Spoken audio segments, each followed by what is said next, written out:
দক্ষিণবঙ্গের বিভিন্ন জেলা থেকেও হাজার হাজার তৃণমূল কংগ্রেস কর্মী হাওড়া স্টেশনে আসতে শুরু করেছেন। হাওড়া স্টেশনের বাইরে বাসে ব্যবস্থা করা হয়েছে। বাসে করে তাদের নিয়ে যাওয়া হচ্ছে গীতাঞ্জলি স্টেডিয়াম, ক্ষুদিরাম অনুশীলন কেন্দ্র সহ বিভিন্ন ক্যাম্পে। হাওড়াতেও ক্যাম্প করা হয়েছে, সেখানেও রবিবার রাতে তাদের থাকা খাওয়ার ব্যবস্থা করা হয়েছে। হাওড়া সদর তৃণমূল কংগ্রেসের পক্ষ থেকে হাওড়া স্টেশনের বাইরে মঞ্চ তৈরি করা হয়েছে, সেখানে স্বেচ্ছাসেবকরা বাইরে কর্মীদের সহযোগিতা করছেন।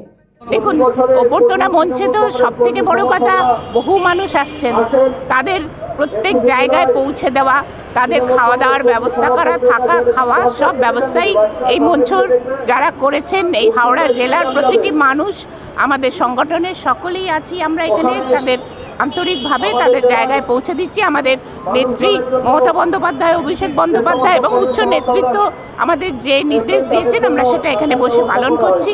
সব থেকে বড় কথা, আমাদের জেলার যিনি সভাপতি উনি পুরোপুরি দায়িত্ব নিয়ে এই কাজটি করছেন।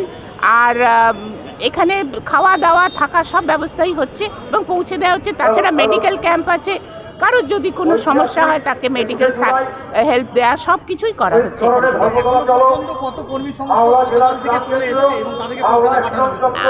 গতকাল থেকেই কিন্তু আসছে, তা 1000-200 মানুষ তো এসেছেন, এরপরে আরো বেশি আসবেন, বিকেল সন্ধ্যে করে প্রচুর মানুষ আসবেন।